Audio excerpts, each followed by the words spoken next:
o que o Milito vem fazendo surpreende a gente, né? Não surpreende a forma de jogar, porque a gente já conhecia da forma de jogar, mas surpreende esse acréscimo, né, de qualidade. O cansaço dos jogadores no segundo tempo e também como o Fluminense perdeu um pouco da identidade que ele tem de toques rápidos, de levar os jogadores perto da bola, trocar passes rapidamente. A gente está um pouco estourado.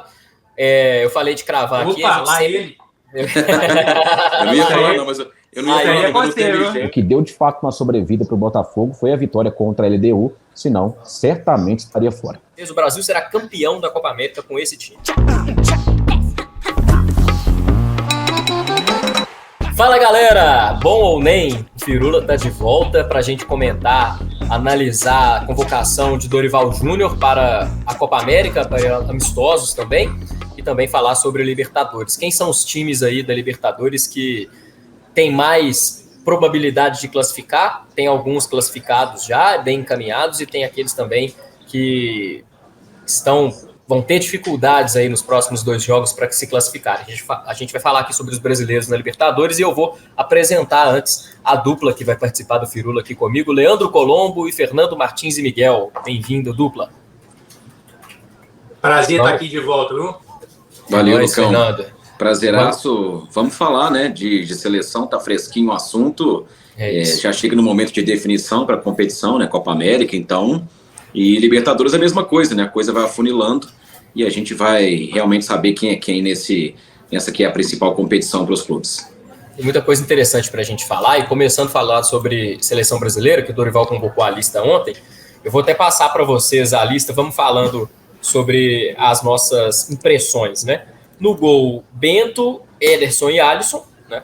Acho que é o mais simples aí da convocação do Dorival, até concordo bem. E laterais, vamos falar do sistema defensivo primeiro, né? Na lateral, a gente tem Danilo, Ian Couto, Guilherme Arana e Wendel, do Porto. Os zagueiros são Beraldo, Éder Militão, Gabriel Magalhães e Marquinhos. Ô, Fernando, você acha que o Dorival forçou em alguma coisa, ou pensando em Copa América, ele fez o correto, fez o certo, convocando aí algumas peças já repetidas na seleção brasileira? Não, fez o certo, eu acho que fez o certo. Pode discutir um nome ou outro, principalmente na zaga, né? O Brasil tem um leque muito grande aí de opções de zagueiros que estão despontando e zagueiros já consolidados aí no futebol europeu, né? A gente pode ver que o Bremer aí não foi chamado, o Fabrício Bruno, que fez uma boa temporada, que foi titular com o próprio Dorival nos amistosos, não foi chamado. Então tem o Murilo do Nottingham, Murilo do Palmeiras. Acho que o leque aí da zaga é muito grande. Você pode discutir um ou outro, mas eu acho que é isso mesmo. Ele mantém a coerência. Beraldo está vindo aí numa crescente, jogando Champions, né? Por mais que tenha falhado aí no último jogo, mas é um zagueiro promissor, é um zagueiro bom. Então, eu acho que esse é o caminho, assim. Não tenho nada a repreender aí o Dorival Júnior com relação a essa defesa, não. Você trocaria alguém, Leandro? Eu trocaria, colocaria o Bremer no lugar do Gabriel Magalhães, que é um zagueiro em que, pese a boa fase do Arsenal, eu sinceramente não consigo confiar. Aliás, a zaga, assim como a lateral direita, tá? É um setor que me passa bastante preocupação em relação... não a renovação, porque a renovação tem sido feita, né? O Beraldo é um novo nome, o Militão, em que pese ter convocações já acumuladas também, é um jogador da safra nova, dá pra gente dizer assim, mas sim, sinceramente eu não tenho nenhum nome ali que me passa uma hierarquia, sabe? Aquele cara 100% ali que é indiscutível. O Marquinhos, talvez pela experiência, talvez pelas convocações já acumuladas, seja o principal nome, mas mesmo o Marquinhos não é o mesmo de outras temporadas, não é aquele mesmo que formou uma dupla de zaga muito consistente com o Thiago Silva, tanto na seleção quanto no Paris Saint-Germain. Não vejo até em boa fase. O Beraldo é um cara que eu já gostava bastante desde a época de São Paulo, então acho que é um cara que tem que ser usado nesse ciclo, mas senti falta novamente do Bremer, não consigo confiar no Gabriel Magalhães. O próprio Militão, né, não tem sido titular até pelos problemas físicos que teve, mas enfim, é aquela coisa. Eu não acho que fugiu do que a seleção oferece nesse momento, mas se fosse para fazer uma crítica em relação ao futuro, uma observação que seja, é um setor que eu ainda não consigo confiar, Lucas. Lucas, você não me perguntou quem que eu colocaria.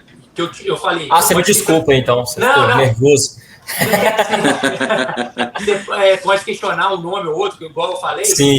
O Bremer, eu concordo com o Leandro, o Bremer é um que eu realmente eu colocaria.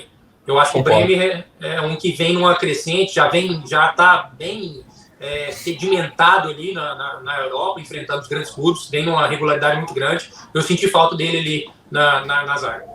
Eu ainda, só para fechar essa zaga aí, eu também acho que o Bremer poderia estar aqui no lugar do Gabriel Magalhães, e sinceramente eu manteria a convocação do Fabrício Bruno no lugar do Éder Militão, porque o Dorival deu as chances pro Fabrício Bruno nos últimos amistosos. O Fabrício Bruno foi bem, não foi muito exigido, assim, mas foi bem, teve personalidade. Acho que seria um bom nome para tentar dar uma maior regularidade, mais jogos, mais minutagem para ele na seleção, porque a gente precisa renovar essa zaga e essa defesa. Mas o Militão também nesse lugar até pode ser uma estratégia, porque na falta de um lateral direito, talvez, o Militão possa jogar por ali. Então acho que é uma estratégia do Dorival de ter um zagueiro que também possa jogar de lateral, já que está em falta. Passando para o meio de campo, Andréas Pereira, João Gomes, Bruno Guimarães, Douglas Luiz e Lucas Paquetá. Esses são os meio-campistas, ô Leandro. Alguma observação aqui nos meio de campos? Eu acho, particularmente... Eu acho que poderia caber um... Não, eu ia fazer uma brincadeira. Pode seguir. Pensou duas vezes, né? Agora não tem jeito. Pode fazer. Não, eu ia falar colocar aqui um jogador de maior precisão, tipo um Lucas Silva da vida aí, mas o Fernando parece que ficou até sumiu depois dessa. Ele não quis ouvir, não. Ele vai voltar, quis ouvir o restante. Mas vamos lá. Sobre o meio de campo aí, Leandro. Então, eu particularmente, se eu fosse Dorival Júnior, se eu fosse Tite há um tempo atrás, se eu fosse Dunga em outras épocas, particularmente, eu convocaria a minha seleção brasileira, independentemente se é para amistoso, se é para Copa do Mundo, Copa América, ou o que quer que seja, de duas formas. O primeiro escalão ali seria por merecimento, timing do momento, atuação que tem acumulado os jogadores. E um segundo seriam ali, talvez aquele cara que não vivesse ali o seu melhor momento, mas que na minha ótica de jogo se encaixaria no meu sistema. Então, nessa de dividir basicamente ali em 80% para meritocracia, para momento, e os outros 20% para que potencialmente eu enxergue um futebol nesse cara, ainda que ele não tenha demonstrado, eu gostei muito da lista de meias, porque eu acho que ela privilegia o momento, né? O Andréas Pereira jogando bem pelo Fulham, o Bruno Guimarães jogando já muito bem há um bom tempo pelo Newcastle, foi homenageado há pouco tempo, assim como o Joelinton pela própria torcida do Newcastle, foi muito bonito de se ver. O Douglas Luiz, apesar de ter amargado um pênalti que custou até a eliminação do Aston Villa, quase custou, né? Depois teve o jogo de volta, mas não foi. Foi importante para a desclassificação do Aston Villa ele ter perdido esse pênalti. O João Gomes é um cara que eu sou muito fã desde quando saiu do Flamengo. E o Paquetá é um cara do sistema. É um cara já encaixado nessa seleção brasileira. Talvez, né? Eu não gosto muito de dizer isso, porque principalmente a gente está falando de seleção brasileira, mas talvez o Paquetá seja o cara hoje mais criativo desse meio campo da seleção. Então, assim, não seria nem de longe meu jogador ali, nossa, que orgulho ter o Paquetá como o melhor, o mais criativo jogador. Mas ele faz um balanço defensivo interessante, ofensivo também. Então, acho que o meio campo foi muito da meritocracia. Acho que, para mim, o Dorival acertou nessa. Ô, Fernando, fazendo a pergunta, então, que você gostaria de ter recebido no sistema defensivo, você trocaria alguém aí no meio de campo da seleção brasileira? Eu trocaria só o Douglas Luiz pelo André, mas como o André está fora de combate, eu acho totalmente plausível a convocação dele. Não tiraria nenhum nome aí, eu acho que foi super certo o Dorival Júnior e concordo com o Leandro aí. Realmente é meritocracia, né? Tá todo mundo bem aí, não tem nem como você questionar um ou outro. Eu acho que é o que tem de melhor aí no meio campo do Brasil. Absurdo o Juninho não estar nesse meio de campo da seleção brasileira, né, Léo? Com certeza, um absurdo. O Dorival não assistiu a partida que ele fez contra o Vila Nova e o gol que ele fez. Certamente. Então, lamentável. O Alê também de fora é um absurdo, enfim. Menções honrosas para Matheus Pereira e Otávio, né? Que estão jogando bola também. Estão jogando muita bola. Meio de campo não fugiu muito do que a gente esperava, né? E o ataque, acho que um pouco, talvez, né? Endrick, Evanilson, do Porto, uma surpresa. Rodrigo, Real Madrid. Gabriel Martinelli, Rafinha, Savinho e Vinícius Júnior. Gostou, Fernando Martins e Miguel? Olha, o Evanilson me causou surpresa, né? Tá fazendo muito gol, ele tem uma média de gol muito alta, mas um Porto que não chegou nem a ser vice-campeão português, não é isso? Se não me engano, foi vice? Não, é terceiro, né? Terceiro colocado. Pois é. Benfica em segundo, Porto em terceiro. E me chamou a atenção, já que se a análise é a questão de número de gols, né? A ausência do Pedro. Pedro, que o Dorival Júnior conhece muito bem, né? O Pedro está sendo o jogador aí que mais fez gol aí na temporada brasileira. Me surpreendeu a ausência dele, principalmente pelas características também, né? Aquele centroavante ali, aquele jogador mais centralizado, enfim, me causou essa estranheza. Talvez essa seria a mudança que eu faria. E você, Leandro? Tô totalmente com o Fernando nessa, porque a gente até discutia na redação ali, quando da convocação, né, no momento em que o Dorival anunciava a lista, que o Dorival foi justamente o cara que, digamos assim, não que o Pedro precise ser potencializado, porque a gente já conhece o futebol dele, mas o Dorival, vamos nos lembrar, ele acerta o Flamengo de uma forma que ninguém imaginava ou dizia que não poderiam jogar juntos, Gabigol e Pedro. Ele conseguiu um balanço muito interessante entre esses dois, ele conseguiu devolver o futebol tanto do Pedro quanto do Gabigol, colocou os dois juntos em prática, quando o Bruno Henrique era desfalque, todo mundo gostava de Bruno Henrique e Gabigol, enfim, ele encaixou esses dois jogadores, e a galera fica sempre naquela, né? Mas seleção brasileira tem que entrar quem funcionou na Europa.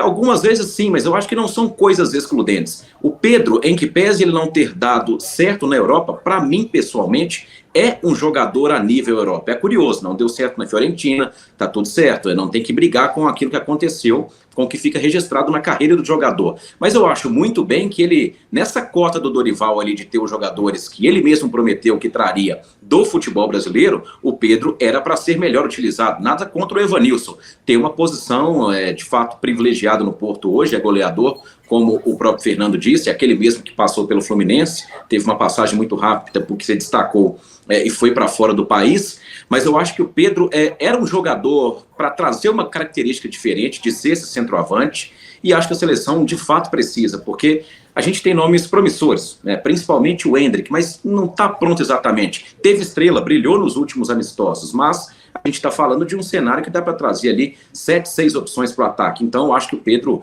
tinha vaga nesse time. É claro que a média de gols ela é construída no campeonato carioca, é Madureira, é Nova Iguaçu, é Boa Vista, beleza. Mas eu acho que não são, repito, coisas excludentes. Dava para trabalhar o Pedro um pouco mais, e não é de hoje, tá? Na minha opinião, na seleção brasileira.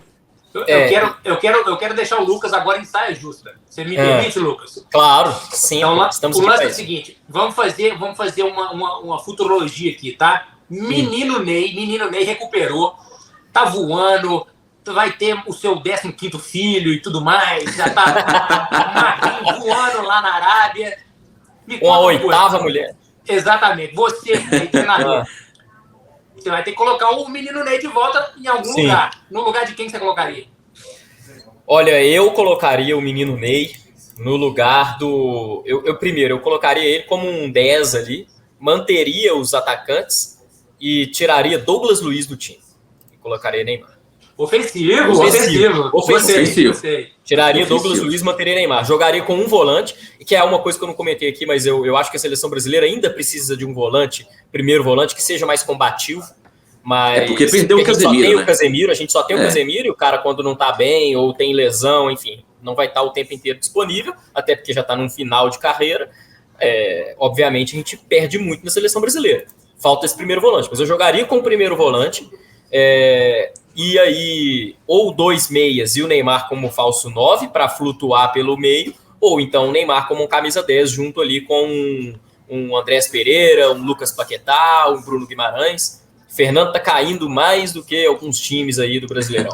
Achei que você ia citar, que susto. Achei que você ia citar não vou. Ele já me colocou numa saia justa aí, tá de volta. Já me colocou numa saia justa, não ficarei de novo. Mas seria bem ofensivo, viu, Fernando? É aquele telefonezinho sempre, De sempre, né? De lei. Todo mundo liga pro... Até eu já sei dessa, até eu. Mas aqui, eu gostei do seu ofensivismo, e aí a gente já pode te apelidar de Lucas Milito Maia, hein? Um volante só, vai pra cima. Todo mundo pra cima, se precisar, bota um volante na zaga e vambora. Mas assim, a pergunta é de brincadeira, claro, mas ela tem um fundo de verdade, né? Porque eu acho que o Dorival ele vai ter que trabalhar isso no futuro, já pensando nisso no futuro, né? O Neymar, claro, também depende do Neymar, né? Querer voltar, se esforçar e tudo. Eu ainda acredito que ele vá se esforçar, principalmente para chegar na sua última Copa aí na carreira. Eu acho que ele ainda vai ter esse último respiro. Mas é uma questão a se trabalhar, né? Eu acho que vai acabar sobrando, Fernando, para alguns dos meninos mais novos que talvez não estejam rendendo. Um Rafinha da vida que não está rendendo na seleção. O Martinelli, se não jogar o quanto ele está jogando lá na Europa. O próprio Savinho, embora eu acho que é importante você convocar esses garotos para eles terem mais cancha na seleção, vai acabar sobrando para eles. Eu também concordo. Eu concordo com vocês e assim, eu costumo brincar, né, que Neymar fora da seleção brasileira, desde o momento em que ele estourou, é uma realidade que só existe no Twitter entre os corneteiros de plantão, né, porque continua sendo o melhor jogador, tem o Vini, claro, mas vamos dividir então, até para ser justo com o que vem fazendo o Vinícius Júnior, que mais uma vez, se não ganhar o prêmio de melhor do mundo, é um absurdo nessa temporada, mas é uma realidade... Aí eu acredito que é comprado. Se não ganhar, eu acredito que é comprado. Pois é, ou então outra coisa que nós já sabemos o que é, mas vamos evitar falar. Não vamos Enfim, falar. Mas assim, um asterisco importante é o Savinho, né? Não tinha como ficar fora. O Girona a gente já sabia que não ia ganhar um campeonato espanhol, apesar daquele início avassalador, tudo bem, não tem que ser contextualizado com o time, mas sim por aquilo que ele pode render, não só de momento, mas também como futuro. E é o Rafinha, né? Que eu não consigo gostar do Rafinha. Nem no Barcelona, tá? Sinceramente. Por mais que alterne as suas fases positivas ali, eu acho que é um ótimo jogador pro Leeds, como foi há um tempo atrás, mas pro Barcelona e para a seleção. E um outro asterisco, infelizmente, no próprio Barcelona, fica por conta do Vitor Roque, que não conseguiu, né? Se desenvolveu por lá, até uma polêmica em relação ao Xavi, que faria. Ele não tá tendo chance, claro, né? Mas... não tá tendo chance, mas eu acho que é um cara que, pro ciclo. Não tem seleção brasileira sem o Vitor Roque, sinceramente. Mas compreendo totalmente o momento, é o timing, é o feeling. Nesse momento ele não merece, é o contrário do Pedro, por exemplo, do que nós falamos aqui. Mas é um cara que eu esperava ver, sinceramente, nesse primeiro semestre aí de Barcelona da vida dele, entre os relacionados, mas não fez por merecer. Só um asterisco mesmo, para a gente não se esquecer desse jogador que a gente tem que contar com ele. Eu ainda não desisti do Vitor Roque. Também não.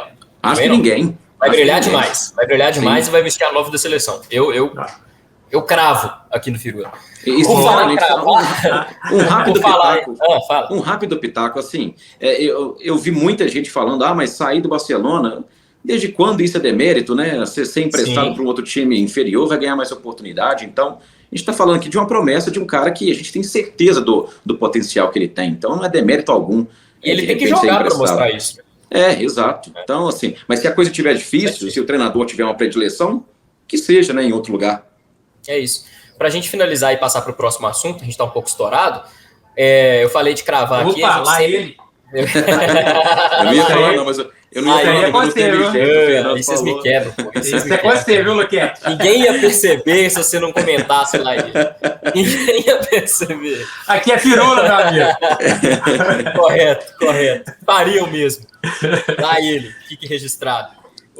Mas vamos cravar aqui, então, a posição, ou até onde o Brasil chega na Copa América. Vou começar nessa aqui, para vocês não acharem que eu estou jogando para vocês. O Brasil será campeão da Copa América com esse time. Brasil será vice-campeão da Copa América com esse time. O campeão a gente já sabe quem que é. Eu vou acompanhar o Fernando, sinceramente. Esse é só engraçadinho, né? Só para quem não sabe, esses dois aí torcem para a Argentina. Deveriam perder a nacionalidade de brasileiro. Eu torço para um time argentino, é diferente, mas tudo bem. Estou falando da realidade aqui, mas vamos lá. Mas aqui, eu acho que está bem equilibrado mesmo, né? O Brasil tem um potencial enorme, com grandes nomes, mas a Argentina já tem um coletivo que já vem consolidado, né? Consolidada, exatamente. E só um asterisco também, um asterisco literalmente louco aí, tá?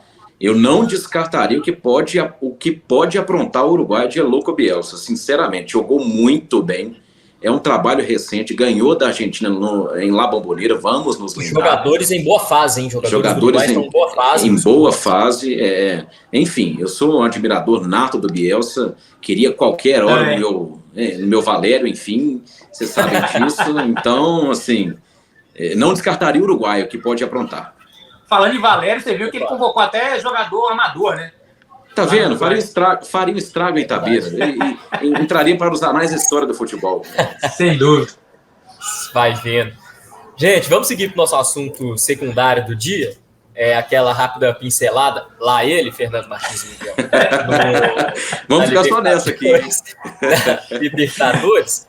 A gente tem aqui a quarta rodada que foi finalizada durante essa semana. Então, chega sexta-feira e a gente pode analisar a posição dos brasileiros na Libertadores, né? E aí eu vou dar uma rápida passada aqui na situação de cada brasileiro nos grupos da Libertadores para a gente comentar rapidamente sobre quem foi melhor, se alguém surpreendeu vocês e quem pode rodar nessa, né? No grupo A a gente tem o Fluminense, que tá com...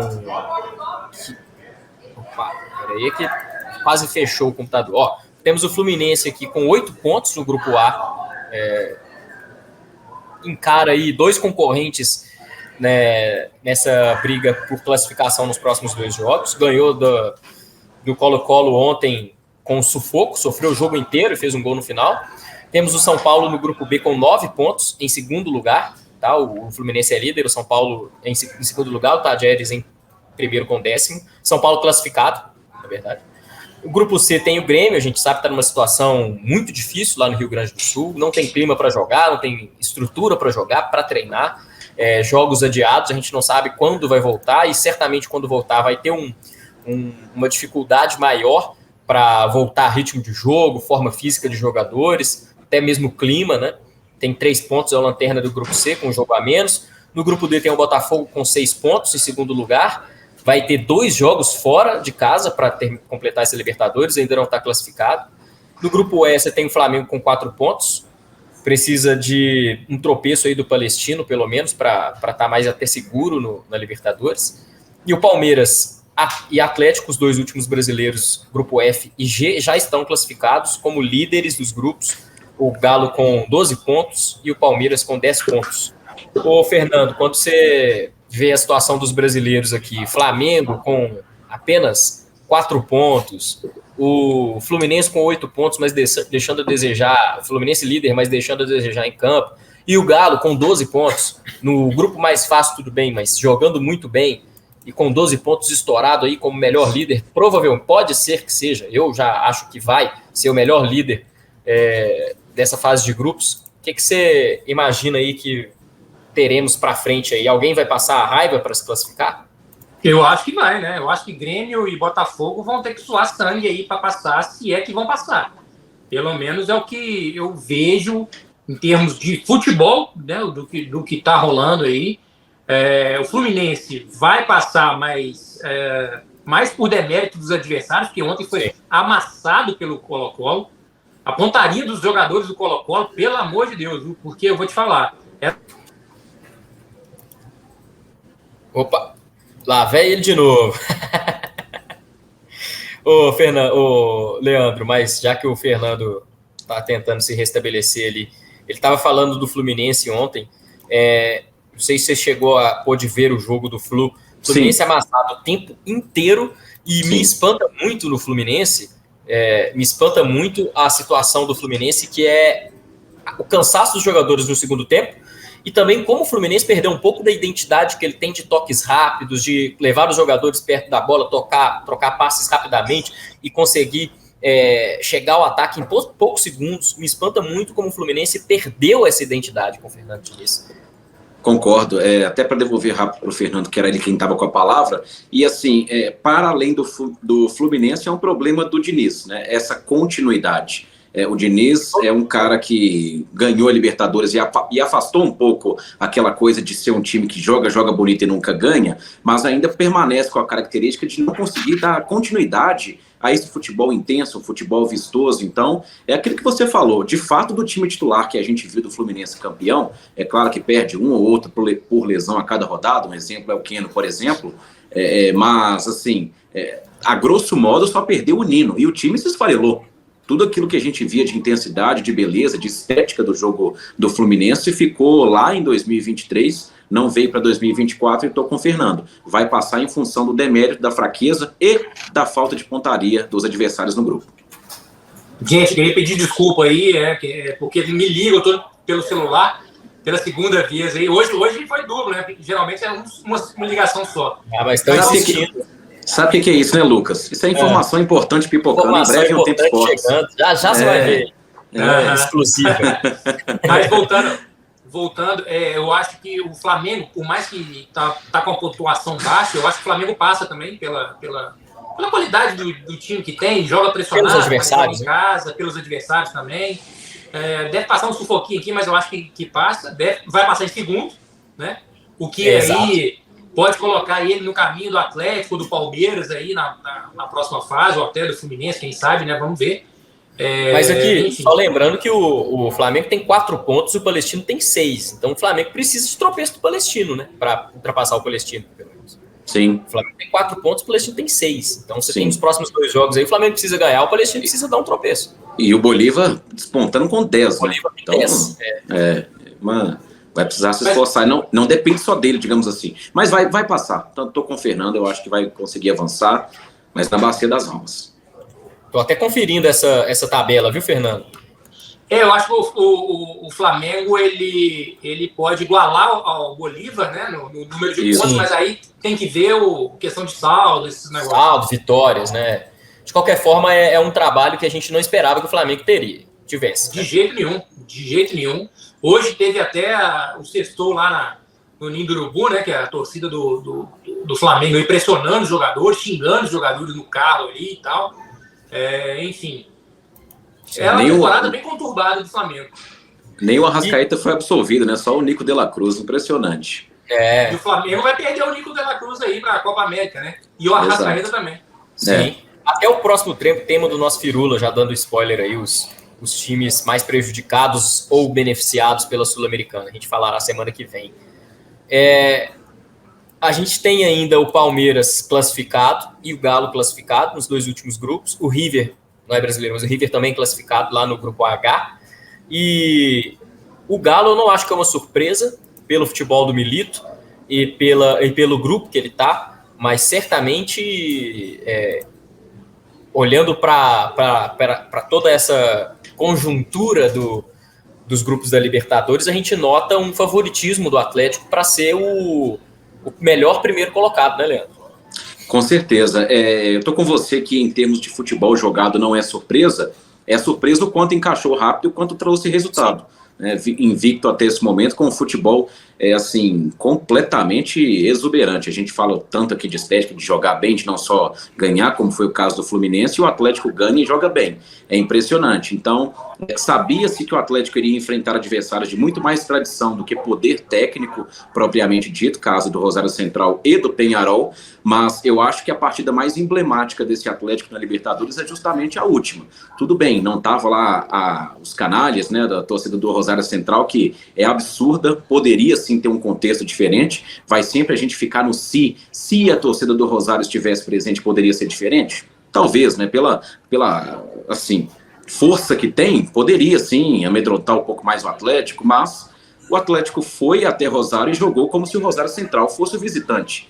Impressionante, bateu quase 80% de posse de bola, um time absoluto e que, me desculpe, tá, eu sei que assim, é até meio controverso ficar resgatando um trabalho passado, mas como era ruim o trabalho do Filipão para não conseguir time jogar, porque de uma hora para outra passou a jogar Otávio, passou a jogar Saravia, o Arana recuperou seu futebol, então assim, o ótimo trabalho do Milito só aponta o quanto o anterior era ruim e incapaz de potencializar peças que a gente sabia que tinham potencial. E para mim o mais autoexplicativo desse trabalho do Milito como um todo. para além da última partida. É não ter mais a dependência de Hulk. O Hulk, acreditem se quiser, é só mais um. Porque agora tem Scarpa, tem Zaratio, tem Paulinho, tem Alisson, enfim.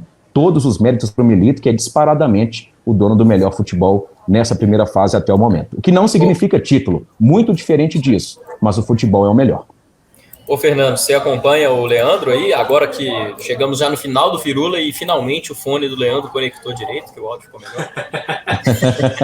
Não, o que o Milito vem fazendo surpreende a gente, né? Não surpreende a forma de jogar, porque a gente já conhecia da forma de jogar, mas surpreende esse acréscimo, né, de qualidade das peças, né? Com que ele fez com que as peças se sobressaíssem, né? A gente está vendo aí o torcedor do Atlético lamentando uma possível convocação do Alan Franco, né, para a Copa América, né? Quando que a gente imaginaria isso sobre o trabalho do Filipão ou outros trabalhos? Jamais.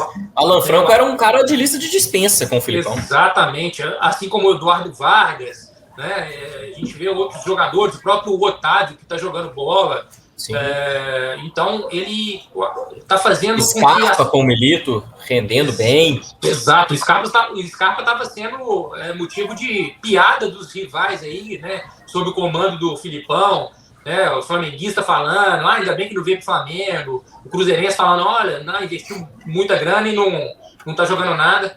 Enfim, o Milito realmente me surpreendeu também essa forma de assimilação tão rápida dos jogadores com o trabalho dele, né? E eu falava, o Fernando, quando, não lembro se foi no Firula que a gente falava da demissão, da possível demissão do Filipão, ou quando ele já foi demitido, mas eu comentava, né, o Atlético precisava de um treinador que potencializasse o individual dos jogadores. O Filipão não potencializava o que o Atlético tinha de melhor, que era justamente o poder ofensivo, a associação dos jogadores lá na frente com a bola e com os outros jogadores, esse intelectual que os jogadores do Atlético têm, além da execução, que é muito boa, e o Milito faz isso muito bem. Está aí já a prova, né, com 12 pontos na Libertadores, no grupo G, né, que é o do Galo? Isso, grupo G da Libertadores. Enquanto o Fernando retorna novamente, Leandro, considerações finais aqui, a gente até não comentou, mas o Botafogo também tem uma tarefa bem complicada, porque o grupo D está todo embolado, né? A gente tem o primeiro lugar, o Júnior Barranquilla, com 6 pontos, Botafogo também com 6 pontos em segundo, Universitário com 5 e LDU com 4. E aí, Botafogo ainda tem 2 jogos fora de casa, inclusive um contra o Júnior Barranquilla, que venceu o Botafogo lá no Newton Santos no primeiro jogo. É um time que vai sofrer também, né, Leandro? Talvez nem se classifique. Sim, exatamente. Então, assim, o que deu uma sobrevida foi justamente a última vitória contra a LDU. Projeta-se 2 coisas aí, na verdade, traduz 2 coisas. Primeiro, é horrível aquela vaga para pré-Libertadores, assim, é claro que é excelente na Libertadores, mas para termos de fase de grupo, se você não performa em casa, ganha todos e deixa para definir os últimos 2 fora, dependendo da qualidade do adversário e do ambiente que esse adversário proporciona, é um péssimo negócio. Então, confirma-se que o Botafogo tem essa desvantagem e, sobretudo, para mim, o grupo D o mais equilibrado da Libertadores. Eu não estou falando isso só pelo resultadismo, mas até quando definido o sorteio ali, para mim, o mais equilibrado. O Botafogo continua tecnicamente, individualmente, tendo ali o melhor ataque, é um time capaz de se classificar, mas vai suar sangue e, repito, o que deu de fato uma sobrevida para o Botafogo foi a vitória contra a LDU, senão certamente estaria fora. Ô, Fernando, considerações finais aqui, antes que você caia de novo aí, meu amigo. Tá demais, né? Tá demais. Teve alguma surpresa para você aí na Libertadores, entre os brasileiros? Para mim, só a questão do Flamengo mesmo, né? Flamengo, né? Eu esperava que o Flamengo ia passar o carro nos adversários do grupo e realmente está mostrando não só uma baixa pontuação, mas como um futebol bem confuso, né? A gente esperava logo que o time ia deslanchar com o Tite, né? Mas a gente vê também que o campeonato estadual ele engana bastante, né, Lucas? É isso. Pessoal, então a gente fica por aqui. Você que acompanhou o Firula, inscreva-se aí em O Tempo Esportes. Tá aí o vídeo inteiro aparecendo para você aí, o endereço do YouTube, youtube.com/@otempoesportes. Tem o card que está aparecendo aí na sua tela. Você pode clicar no inscreva-se abaixo aqui do vídeo. Tem várias opções para você se inscrever e acompanhar os conteúdos exclusivos de Cruzeiro, de Atlético, né, de América, de todos os clubes que a gente falou aqui, dos principais torneios, campeonatos, entrevistas exclusivas também no canal O Tempo Esportes no YouTube. Fernando, Leandro, obrigado pela participação de vocês, sempre convidadíssimos. Um abraço, até a próxima. Valeu. Valeu.